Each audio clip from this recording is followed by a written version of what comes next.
Welcome in, race fans, to this edition of Through the Gears, presented by Fronstretch. I'm your host, Tino Pattigno, and I couldn't be more excited to get back into the NASCAR betting action for this weekend's racing action from Texas Motor Speedway. Got to give a quick shout out to Chris Davis, who said he was betting on Chevy to win last weekend. And well, we know that Hendrick Motorsports got it done on their 40th anniversary of their first win coming from Martinsville Speedway. So congrats to him, and shout out to Kyle Larson, who commented and was spot on last week on our video when he commented and said that he's feeling Ford would rise, Toyota take a little bit of dip. We saw Joey Logano leading laps. Ryan Blaney was up there as well, but in the end, Hendrick dominated. Chase Elliott, one of our picks, was close. We'll break that down and much more. We're talking about everything you need to know for Texas this weekend, bringing on Fronstretch's very own Wyatt Watson. Shout out to him for being on the show this week. I'm super excited to talk with him as he is a Texas native, and he'll be providing coverage for Fronstretch and all of you guys to tune in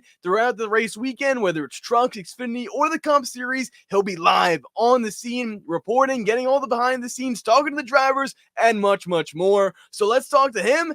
And without further ado, let's go through the gears. Joining us now as we go through the gears is the Wyatt Watson. He is a Texas native. Everything's bigger in Texas. So Wyatt, thanks for joining us here as we go through the gears. How you doing so far today?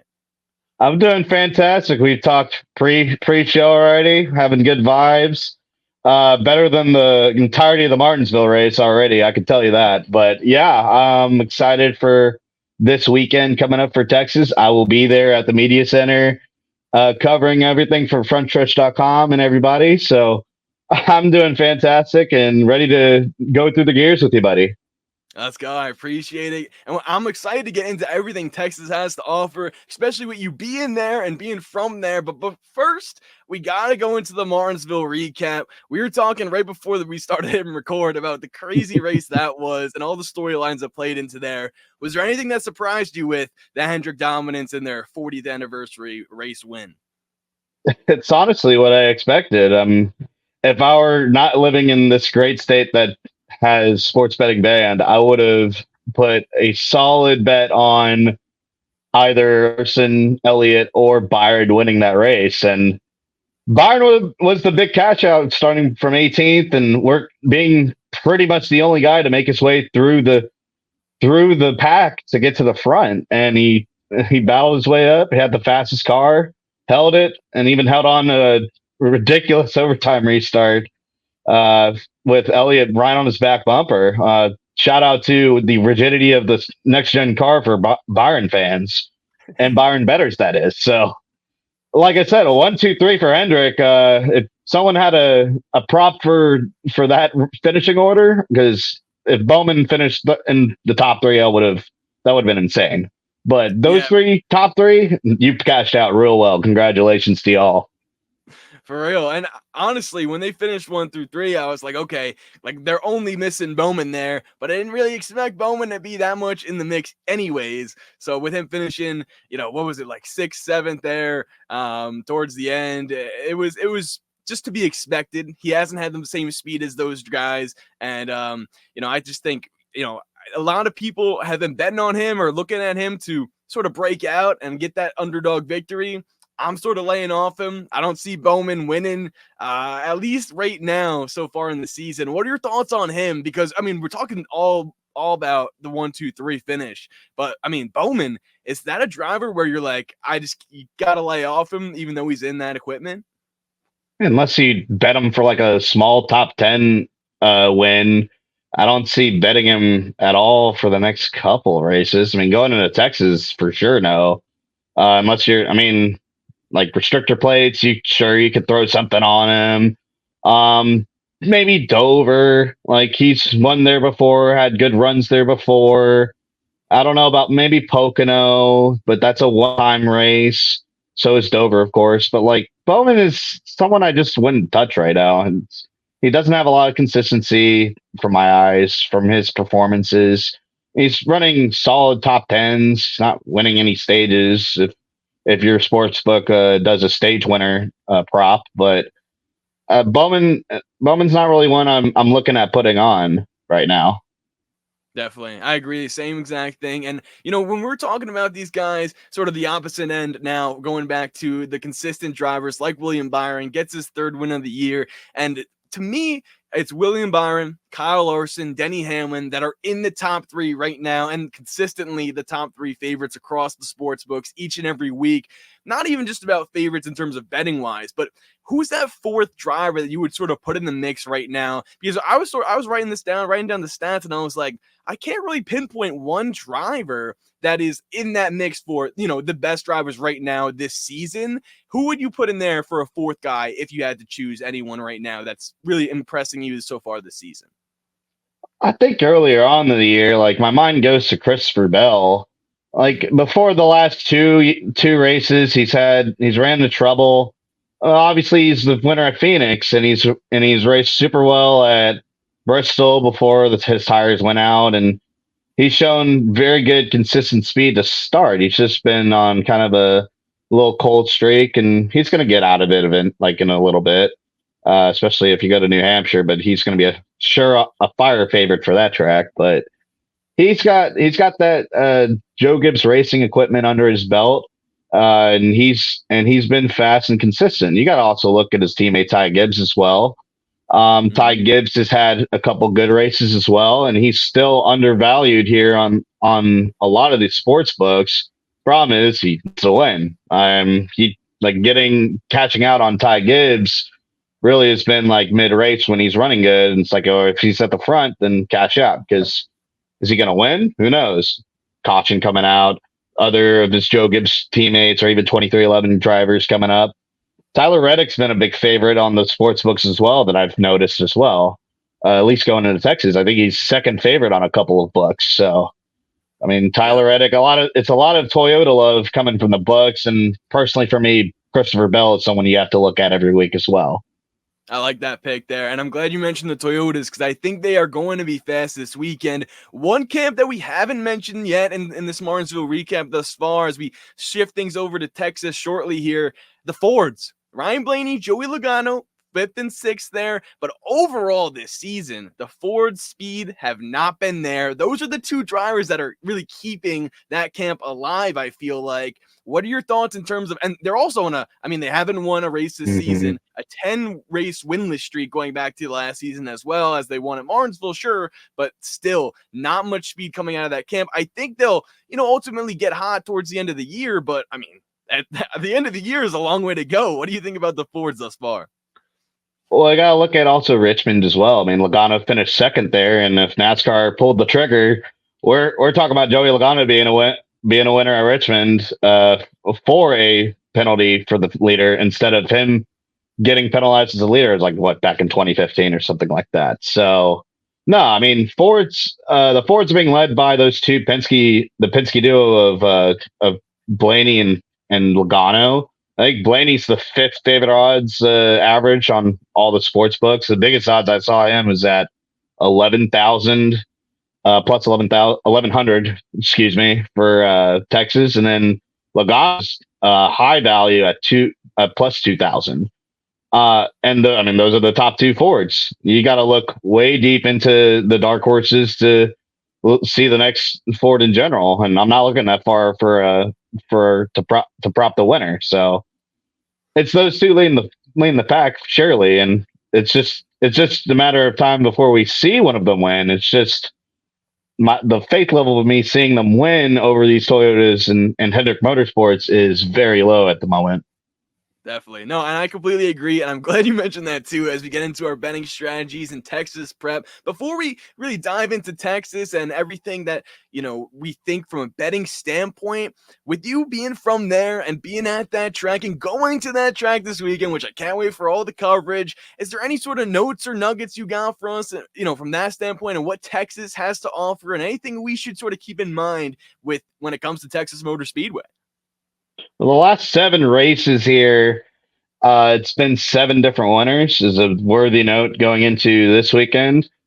Texas has been most of the time, the fastest driver does seem to pull off to win. But last year that was Kyle Larson. You saw what Bubba Wallace, when them and Bubba Wallace got together, that changed everything. And William Byron came out and kind of, I want to say stole the win, but Larson being out, he did have a fast car at the end there. So love doing the props bettings for the top, like seeing who can snooker in the top 10 that has had good runs here at Texas. Good strategy. I would hammer on is on FanDuel. Ricky Stenhouse Jr., who scored a top 10 last year, is plus 1100 for top 10. Just I try to look and I try to see any deals that are going on for any particular weekend for this reason, Texas. And there's a couple there's a couple more I've seen that I'll break more later in the show. Yeah. No, I like Ricky. He's a driver I was thinking of too, because there's value all across the board here, especially like him, Eric Jones. Maybe we see a sneaky SHR car, right? They've been able to sneak into the top 10 a few times this season. And I'm glad we're at this point now, because we're looking at this track at Texas, right? And this is where we really break the track itself. It's an intermediate 1.5 mile track, 267 laps in this one, 400 miles. But what I look at the most is the comparable tracks to this one. You got Charlotte, Kansas, and Vegas. Now, what's important about that too is we've already been at Vegas so far this year. And because of that, we see Noah Gragson, 6th place finish there at Vegas earlier this year. Yeah, it's his home track, but I like that sort of ability for him to sneak inside there, and we can potentially see an upset top 10 guy like the Ricky Stenhouse Jr. mentioned as well. When we look at these former winners at those type of comparable tracks as well, or at Texas recently, right? We mentioned William Byron, but Kyle Larson dominated that race. Like you said, he stole it. I completely agree, because it was either Larson, Denny Hamlin was also fast, but if like Bubba and him, they were tight at the end. It's got spun out. I think Larson should have won that one there. Byron won at Texas there, though. Larson won at Vegas earlier this year. So to me, that leads me to believe, A, Kyle Larson already knows how to drive on these intermediates for sure with this, in the season and the setup with the car. But also, B, he's looking for revenge because he could have won at Texas last year. And then we also have Tyler Reddick, who won at Texas in 2023. Are any of those guys, those stats that stand out to you there? I mean, one thing that's also important to know, and you alluded to it, which I'm really glad you did, the fast cars that start up front stay there. 8 out of the last 10 races, the winner has started inside the top 10. Well, the biggest thing, and we haven't mentioned his name much at all yet. Of course, I'm looking at Larson. You can't count him out. Byron, you can't count him out anywhere right now. Hamlin, of course, with his veteran prowess, with his skill, is dangerous everywhere. But just looking back at last year, you cannot tell me looking at plus 1,600 next to Bubba Wallace's name is money signs next to his name.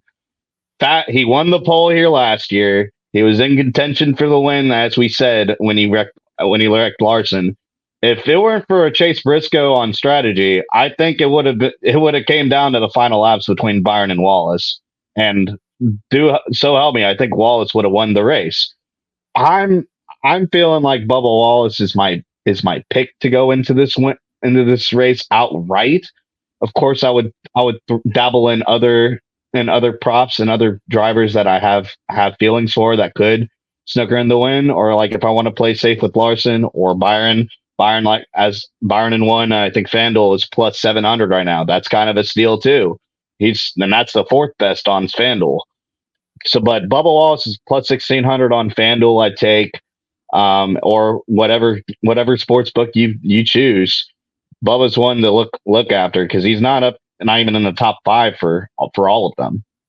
No, definitely. I completely agree with that. And to your point, not only did he run well at this track last year, and like you said, in position to win, but just last week at Martinsville, 4th place finish. So to me, that's momentum. And that's something that I feel like the 23 team itself, not even just Bubba, they bode well. And when they can get top 5s, they normally click a consecutive few off.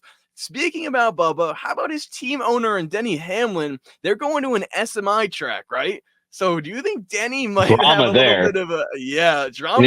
For those of you who haven't seen, Denny was beefing with Marcus Smith earlier on last week, right before the race there. And Denny sort of was chirping at him for, not putting that much money into the tracks. Marcus came back with you haven't won any championships, so that's a short version of it.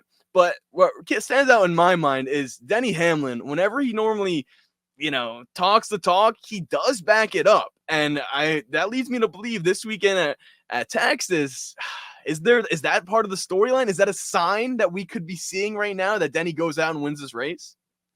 I feel like I said, I feel Bubba for my big money pick to go for going into the weekend is for now is my best pick, but Denny Hamlin and just the story behind him, that's something to look out for. I think he's been averaging about the third highest odds right now across all sports books. I definitely slam a top 3 pick for him. I think there's money he will run well, especially with just Toyota and their speed that they've dropped with. They've been absolutely dominant and fast at every racetrack. It's just depends on who's the one that's going to go up and challenge for those Hendrick cars. Because Chevy, it's just Hendrick right now. I mean, Ross Chastain is another one I'm looking for Texas as well. That's my other dark horse. The highest odds I saw was plus 1,800 on DraftKings for him. That's a steal for him to challenge those guys. But for Hamlin, I could see it happening. You can never take him for granted anywhere we go. Like I said, and with the Marcus Smith beef, it's going to be one to watch this season, especially at a very critically acclaimed reconfig at Texas Motor Speedway. As we look at the odds breakdown now too, and we've thrown some odds out there for you guys as well, but specifically on DraftKings, but I'm sure he is the favorite across all the sports books. And you guys can shop around. We mentioned DraftKings, some other sports books as well. You shop around. It's encouraged to get the best value that may be out there. I'll be talking about DraftKings here. It's the official sport book of NASCAR, so that's why. But the driver I'm looking at right now is Kyle Larson. He's plus 350, and he's the favorite for a reason, right? But for me, that plus 350 number is way too low and I'm not touching that at all, and I'll tell you why. That value is too low for a driver who has started 11th, 9th, 1st, and 12th in the last 4 Texas races. Guys, if Kyle Larson's starting anywhere around the top 10 or outside of it, that number's going to go up. And if he does end up starting on the pole, which we've seen, one time out of the last 4 races there, and he has been the fastest driver, but if he does start on the pole, that number's not going much more down. It's going to be maybe it's plus 350 now, then goes to plus 300. What are your thoughts about that, Wyatt? Because I'm not touching that low number at all. It's just as a better, that's way too low for me. And NASCAR better, that is. There's so much more value to be had. Like I've already thrown out some numbers with William Byron plus 700 on some sports books. With my pick Bubba Wallace plus 1,600, Ross Chastain plus 1,800, finished second here last year, mind you, and had a really fast car and a Chevrolet. Denny Hamlin, literally anyone. I think Tyler Reddick I use FanDuel for the most part, and I know that number is a plus 650 after that. What are we talking about? Max Verstappen and Kyle Larson here in NASCAR? Like, he's not winning like that. I mean, last win for him came 2022 in the All-Star race, but it's the All-Star race and it sucks, but whatever. It sucked then, but North Wilkesboro are way better. But anyway, Larson plus 350 is just ridiculous. I would never touch that number like in a million years. Yeah, I completely agree. I think I want it to go up. If he ends up, qualifying anywhere from 8th to 12th, like we have seen, and maybe we get a plus 450, I'd be more encouraged to take it. It's still very low for win and all the things that can be, taken into account and what needs to happen to win a NASCAR race. For instance, Martin Truex Jr. was, I believe, plus 650 to anywhere from that to plus 850 for Richmond. Leads, over 150 laps there, and then with 1 to go, Kyle Larson ends up spinning out and he loses the race. So there's just so many different things that can go into winning a race. I agree there. I will say though, I felt so bad for you, by the way. Yeah, I felt so bad for you. That one was a heartbreaker with Richmond and Martin Truex Jr. And I thought he was going to go out and get revenge at Martinsville, and the car just doesn't show up. So he's a driver right now that I'm very cautious about betting. What do you think about anyone else from the Joe Gibbs Racing camp? We mentioned Denny Hamlin. You talk about Christopher Bell a little bit too, about being the fourth best driver. But what about Toyotas too? Not just JGR, because Tyler Reddick's on my eyes, on my board right now for an outright winner pick. What do you think about Reddick? That's as a former winner here. Absolutely, you gotta I respect the number that the books are throwing. Personally, for me, in 2311, I mean, what he did finish second and was charging up for the win at Las Vegas. I think that's what the number is based on. Like, at least for the 2024 numbers, the win backs it up too with Richard Childress, and you know what's going on there now. But oh my goodness, like it'd be tough for me to it's tough for me to go with Tyler Reddick when, and I've said it multiple times in the show, with Bubba Wallace plus 1600, big money right there. Ty Gibbs plus 1800. Who knows if he fires off with the speed, you're looking solid going into Texas weekend. It's all about how they fire off, obviously, and then you can look at the numbers post practice and qualifying with whatever happens there. But with Ty Gibbs and Bubba Wallace sitting there with those big numbers, you gotta go big or go home. That's what I always like to do. And you see that value, you go for it. I agree. I think, and then, everything's bigger in Texas as well. So the value yes, could be sir. bigger for those drivers, right? I will say, though, Tyler Reddick has one at Kansas. Like you mentioned, was close at Vegas. And the new Toyota bodies has been something that I've seen really impress me so far this season, whether it's on the intermediate tracks or especially on the short tracks as well. Basically, anywhere we race this season, they've made improvements on. I mean, for the last couple of years in this next-gen car, Toyota has been a little bit off when it comes to sort of every track. I feel like they've been second or third in speed, and they've turned things on later on at the end of the year. But for now, they're starting off hot. Ford, like we mentioned, has been the team that's been struggling. I think the new Toyota bodies, and with Bubba Wallace's run last year, I think that helps Tyler Reddick at plus 750. I think this is a number that will go down after practice and qualifying. I think we could see him have the fastest car, and we could see him potentially dominate this race. That's a winner I'm locking in earlier on. I like the plus 750 number a little better. Yeah, I don't blame you for that either, my friend. Awesome. Now, one driver. So we talked about Chevys, we talked about Toyotas as well. But what about Ryan Blaney? Plus 1100. That's decent value for him. I think you're shaking your head. No Blaney this weekend for you? That I agree with, like, decent value is the perfect way to put it. But I mean, looking at his numbers before 2023, I think he was involved in the crash last year. He has top tens rolling, like, I think 6 years deep or 6 races deep at this facility. So I get the number plus 1100 by the books. But with the Ford struggles and with Toyota and Chevrolet just having a little, like, specifically Hendrick, specifically Joe Gibbs in 2311, having that little edge over them. Like, yeah, he could get a top 5. I might put him on a top 5 bet and might get break even, double up. Okay, I'll do that. Top 10's not worth my time unless I throw a parlay on that. But with Ryan Blaney's and Ford in general is very hit or miss. And he's been the strongest, and you can bet on him, or Joey Logano. I like Joey Logano a little more because of his numbers. Like I said, there was one that had him at 2,000. I would bet Joey just for my value sake if I want to do that. But Fords are very iffy to touch at all right now, as long as you're not touching the outright win right now.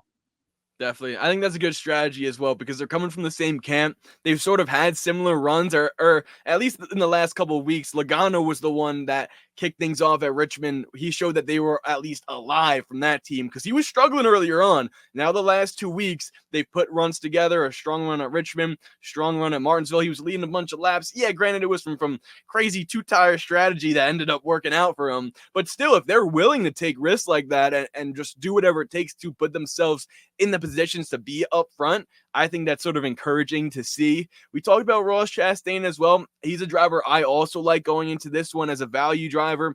18-1. He was second in this race last year. The only issue I see with him and Trackhouse, and that's something I sort of want to touch on, because Hendrick Motorsports, Joe Gibbs Racing have been the only drivers to win this year, or only teams rather, except for Daniel Suarez and Trackhouse, which came at Atlanta. So I think the speed for them has not really been what we're accustomed to seeing, at least definitely for Ross Chastain. He's only got 2 top 10s in the last 5 races. This is a track, to me, where I can see them sort of turning things around and hopefully notching off some more consistent runs. 18 plus 1800 is good, a good number for him. What type of day do you want to see out of Ross if this is a track where you agree he can turn things around for that team? Like I said, that's a lovely number for him. And yeah, I think this is where that team specifically turns around. By the way, Suarez, I think, also got a top 10 in the fall race. So you could look for the top 10 for Suarez. But for Ross Chastain, he had a very, very fast car back in the fall. He started up front. He got into some trouble, almost got lapped, came all the way back to finish second drive from that team.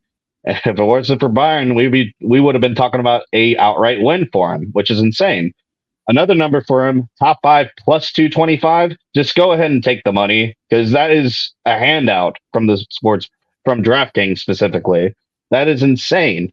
So I look for Chastain to definitely rebound from a little bit of a slump. They haven't really been that team isn't known for being a short track team. That's what those numbers are mainly coming from. I think he did get a top 10 at Coda, if I'm not mistaken, but one of those 2 top 5 or top 10s, excuse me. But Chastain is going to look for a rebound, and that team is going to look fast here at Texas Motor Speedway this weekend. That's my prediction, at least.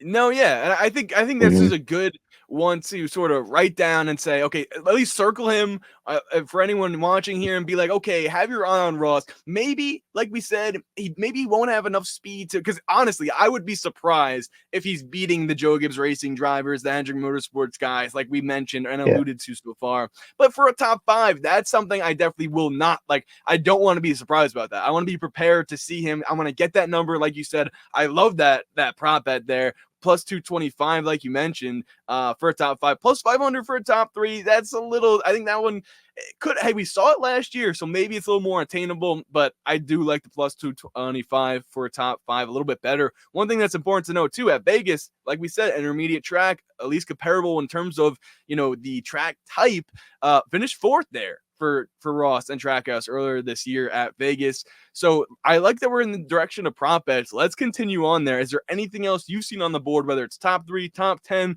group winner, head to head, anything that you like elsewhere there? Oh yeah, we got a lot right here, but my friend, there's a lot of prop bets I got to pull it up a little bit right now. Yeah. One to mention, his top 3 for Ross is also a plus 500. I just like the plus 225 number just a little more, because it'll be a safer bet, obviously. For some prop bets, I pulled a lot of them or just bets we haven't talked about. Actually, no, I'll talk about favorite plays later. That's the next segment. But for prop bets, I have a lot of head-to-heads I've circled based off of FanDuel. There's a lot of good numbers from that company. I have Elliott versus Blaney at plus 126. Byron over Larson plus 114. Bubba over Reddick plus 134. And then a couple group bets also on FanDuel. Wallace's group he has a plus 280. And Byron's group bet is also a plus 300. I know that group includes Hamlin and Larson, though. So mind that. But like I said, Byron, the defending winner, FanDuel specifically does not has a crazy value for William Byron for whatever reason. Like I said, plus 700 for the outright win. So I'm just the messenger. I'm just letting y'all know right now. I agree with that, right? Because it's like Byron, I feel like, is a guy where he comes up big. I mean, he won Texas last year, and it was the 300th win for Hendrick. Last weekend, obviously, the whole storyline is there. He has 3 wins on the year. and I see plus 700. He's coming off a 6-win year last year, defending race winner, fourth best odds. That's parabolically insane. That's wild. No, I definitely agree because they keep putting drivers ahead of him like Larson and Hamlin and even Reddick. I saw at least some. Yeah. And to me, I understand maybe they're taking into consideration it's hard to win back-to-back races in a season, like, or at least so far that hasn't happened yet this year. But still, he was a driver that was going toe-to-toe with Kyle Larson at Vegas earlier this year before the trash bag hit his car and took him out of that race. And he still ended up finishing, I believe, top 15. So to me, let's see, I got to pull it up. Finished 10th in that one. He finished 10th at Vegas, even after a trash bag hit him in the grill. So with William Byron, I like those odds there. And for a top three, William Byron's plus 160. I could see that. Crazy. I could see top three. Now, top threes, I tend to stay off of a little bit more just because it's, a little bit harder, obviously, to get a top three than a top five. The value is also not really there. The RFK cars for top 10 finish, Brad Keselowski and Chris Buescher are both plus 100. I like the odds there. I don't think they're strong enough to contend for a win just yet. We haven't seen consistent speed out of them this season, but for a track like Texas where they had strong runs at last year, those RFK drivers both being plus 100, I might bet them both for a top 10 finish, because if they're going to be good, both of them are going to be good and finish. Like, they finish 8th, 9th. They finish, if they're outside the top 10, they'll finish 15, 16. Like, those cars and their setups are almost identical, obviously, because they're both racing for the same team. But I feel like they always are racing next to each other, or at least one position away from each other. And this one, I want you to let me know what you think about it as well. It's Eric Jones. Now, people, may be a little bit scared of that, but I watched last year's race back, and he was a top 10 car, consistent speed throughout that race, racing, anywhere from 3rd to 5th there in the later stages of stage 3, ended up choosing the pit, and that really he got into an accident and then wiped away a really great day for that driver. He's plus 200 right now. Now, his best finish is 12th this season. So this will be the first top 10 for Eric Jones if he can get it this year, but he's ran 6th here in 2022. What do you think about Eric Jones? Can he get it done for the first top 10 of the year for him? Is plus 200. I love the number, and yes, he did run really well here before I think a tire took him out. I do like that play, like just initially, as long as for that team, and especially with the pace the Toyotas have had, his teammates ahead of him in points too. So Legacy Motor Club's not too far behind. I like that play. I would take it, honestly. Nice. Let's go. And Jimmy Johnson's running in it. I mean, I'm not touching any Jimmy props or plays, but maybe that gives him a little extra motivation with the boss in the field, huh? Yeah, I mean, it's going to be different for sure. I mean, I will say this though, when Jimmy does show up, Legacy Motor Club finds a way to fumble it all. He's kind of like a dark, like the black cat for Legacy Motor Club. When he enters the race, I mean, things seem to go bad for the team. But with Eric Jones's speed, I would say it's a safe bet to try to put in that plus 200 for him. But keep in mind, Jimmy Johnson in the field and all that. It's the extra layer of that extra team that they have to deal with and prepare for will stretch things a little thin for the Legacy Motor Club boys. That's a good note, honestly. I didn't think about it like that too. I think maybe extra pressure gets put on them, and then stress also, and like you said, just a team and equipment gets a little thinner. I'll say my favorite play overall for an outright winner, it's got to be that Tyler Reddick plus 750 number. Honestly, I'll take that now, and I'll even see post practice and qualifying. I expect him to qualify well, maybe top 3, maybe even starting on a pole. And if that doesn't happen, then we'll adjust accordingly. But I could see Tyler Reddick going out and having a strong run. I'm taking this number early. But what about you? What's some of your favorite plays? Like we've reiterated many times with Bubba Wallace's plus 1,600 and Ricky Stenhouse's plus 1,100. Other numbers I really like, though. Nick Sanchez on ESPN Bets and Bet Rivers is a plus 1,000. go ahead and lock that in for the Truck Series race. I love that. Led the most laps. He was dominating, and cautions at the end of that race. Nick Sanchez is going to be should be the favorite. I don't know what the books are doing there. I like a Brandon Jones top 5 plus 320 for DraftKings for Saturday, and my long shot that could cash, could not. Dane Thompson. He ran really well here last year before he got wrecked. His top 3 is plus 1400 on Bet Rivers, and his top 5 on DraftKings is plus 700. That's something to keep an eye out, because I as long as they have a fast truck on Friday, Dean Thompson could snooker in a top 5 for sure. Remember, he also ran well at Charlotte. That's a track I will consider at least the Truck Series was very comparable, since he ran well here at Texas before that wreck. So those are my favorite plays going into the weekend that I have circled that we haven't talked about ad nauseum already. Yeah. No, and I think that Nick Sanchez stands out to me. I can't believe his number there, really, because wasn't he in position to win and then got wrecked by Hocevar, or am I off on that? No, that's you're exactly right. I mean, that's what the 3-car pile up, and it was because Sanchez made the block and then got loose. Hocevar was down there, and it just turned him up into the rest of the top 3 is Zane Smith and Christian Eckes, I believe, and his number on DraftKings took their ibuprofen and put it at plus 700. But those other sports books I mentioned that still have him at plus 1000s are on the good stuff still. So get it while you can, because I think sports books are realizing that finally and are going to fix that number. But plus 1000 is insane for a guy that would arguably should have won the race last year and just ended up just NASCAR moments happen and there you go. So Nick Sanchez plus 1000 is probably the safest bet I've seen that will make you the most money. And get it while it's hot too. This you got to get this now, early on, when you guys are tuning into the show. I'll put some clips out as well, because this is a get it while it's hot. It's gonna be there, and before it's gone, you gotta get it, because once that practice qualifying happens, that number is gonna change, and then you're gonna be looking at him in victory lane saying, should have bet that. And you know why the numbers are so big is because Kyle Busch will be racing in the Truck Series race. Just for a PSA, because those numbers are huge, but you got to beat Rowdy to get that trophy. So, and you know how good Kyle Busch is when he jumps down to the Truck Series, and Nick Sanchez has the same equipment as Kyle Busch, so you know the Spire guys are going to look good and fast.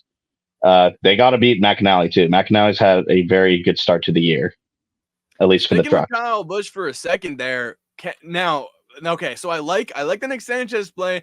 I like the Kyle Busch as well, in terms of maybe we go with the favorite and then an underdog type of number, at least with the maybe he's not an underdog to win, like in reality, but the numbers are saying he is.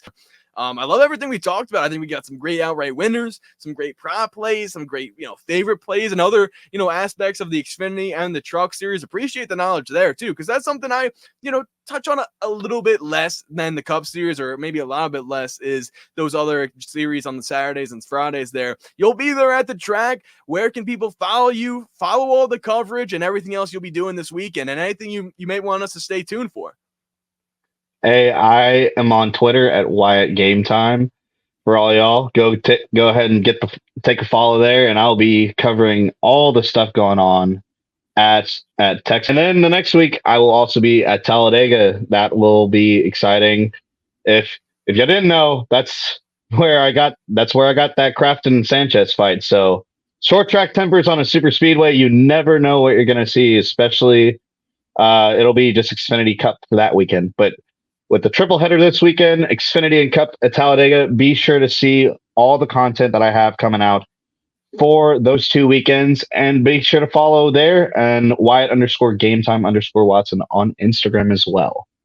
Awesome. Love it. Everyone shoot Wyatt a follow. Thanks again for coming on as we went through the gears for Texas. Everything's bigger in Texas. You don't want to mess with Texas. And I couldn't be more excited to tune in everything you got going on and see if we cash some winners here. So best of luck to you as well. Thanks so much again to Wyatt for coming on the show. I love the fact that he's from Texas and will be in Texas this weekend. Really provided some great insight and betting analysis for this one. Be sure to follow him at Wyatt Game Time on Twitter and all those social media platforms for more coverage. And follow Fronstretch at Fronstretch for more coverage that he'll be providing and all of our other great team members out there that'll be on the track, providing you guys with all the behind the scenes access from drivers and some of our betting analysis as well on social clips and much, much more that you can follow along there. Be sure to be tuned into the Fronstretch Podcast Network as well as the Stock Car Scoop will be coming out right after this race weekend. I always love tuning in there, hearing what everyone has to say, whether it's sort of the race analysis or some of the storylines that happen after the race. They have you all covered there. And be sure to let me know who you think is going to win the race in the comments below. I love interacting with you guys there. I know I'm going with Tyler Reddick in this one, and I'm more excited to see what you guys got to say. If you have any questions, be sure to let me know as well. Good luck, and I'll see you guys next week as we go through the gears.